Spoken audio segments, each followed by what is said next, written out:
Hello students, this is our last lecture of chapter 3. So now we discuss what is materiality principles.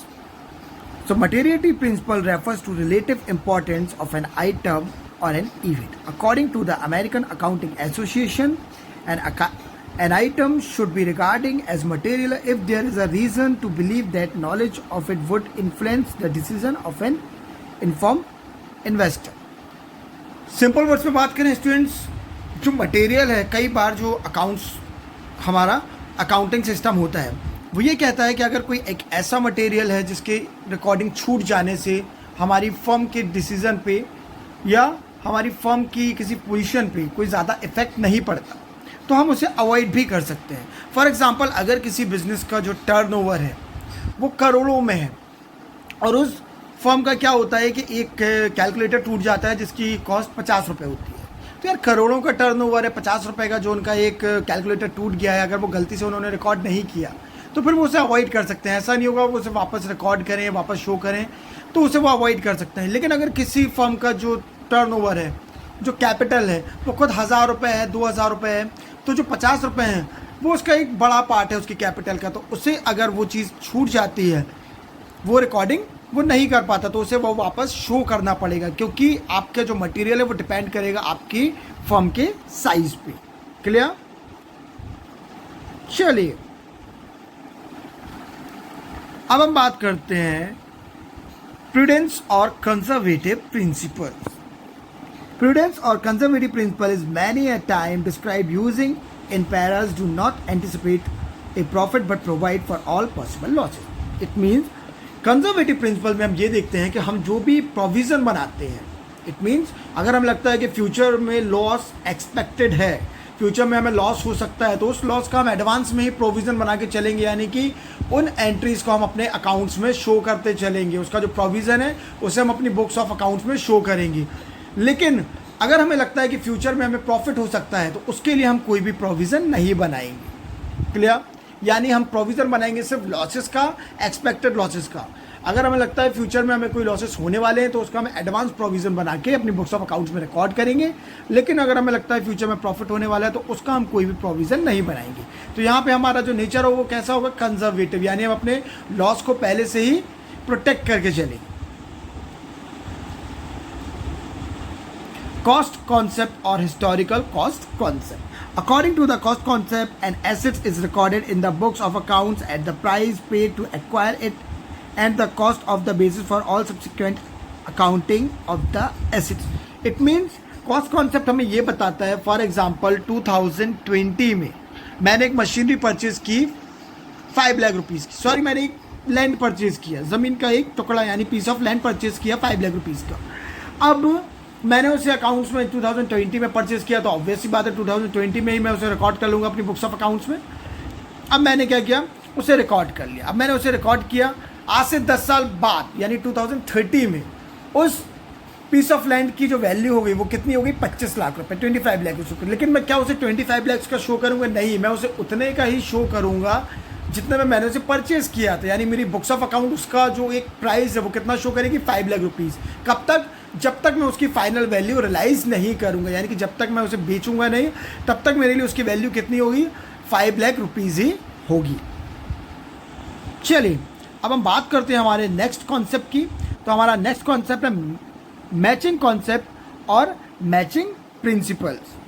चलिए, an important objective of business is determine profit periodically. It is necessary to match revenue of the period with the expenses of that period to determine correct profit.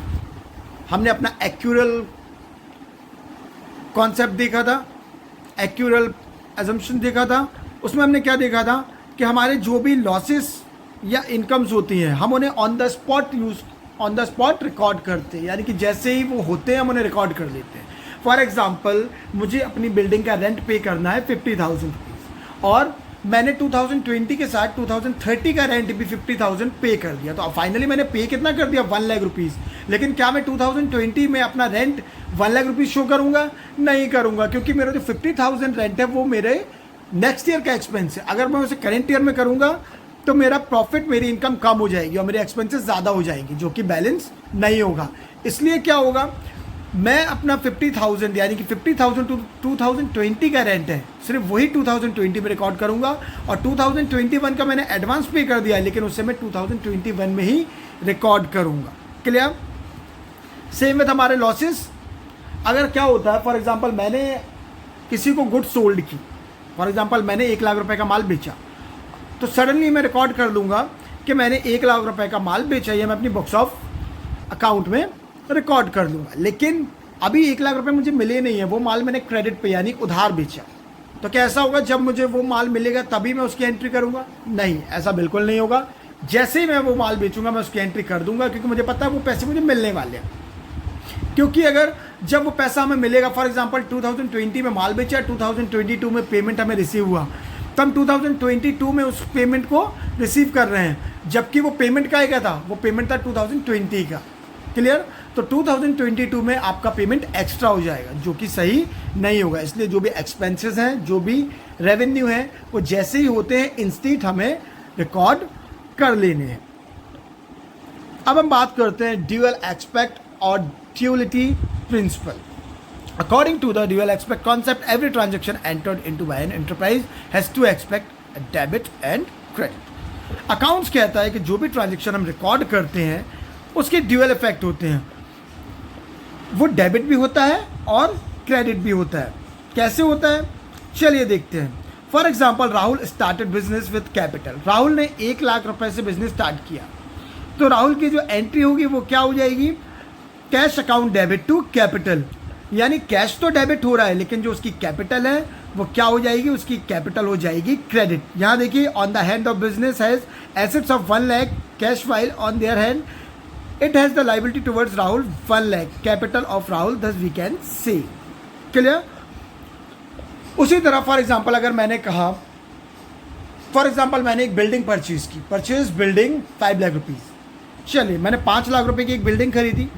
जब मैंने 5 लाख रुपए की एक building खरीदी, तो जो मेरी जर्नल एंट्री है वो क्या होनी चाहिए, तो मेरी जो जर्नल एंट्री है वो होनी चाहिए building account debit to cash. क्या होनी चाहिए, building account debit to cash. तो अब क्या हुआ, मेरा कैश तो डिक्रीज हुआ, क्योंकि जो बिल्डिंग के 5 लाख रुपए की खरीदी थी वो 5 लाख रुपए पेमेंट करना पड़ा, तो कैश डिक्रीज हुआ।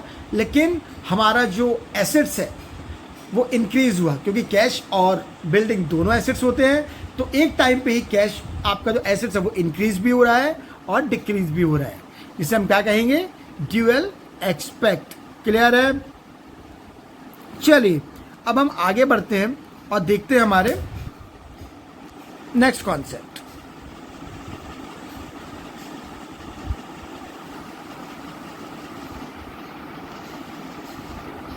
चलिए, यानी हमारे जो ड्यूअल एक्सपेक्ट और ड्यूलिबिलिटी प्रिंसिपल था, ये हमारा एंड टॉपिक था, और यहाँ पे हमारा जो चैप्टर 3 था अकाउंटिंग कॉन्सेप्ट वो ओवर हो चुका है। आई होप आप सबको सारे कॉन्सेप्ट बहुत इजीली समझ में आए होंगे।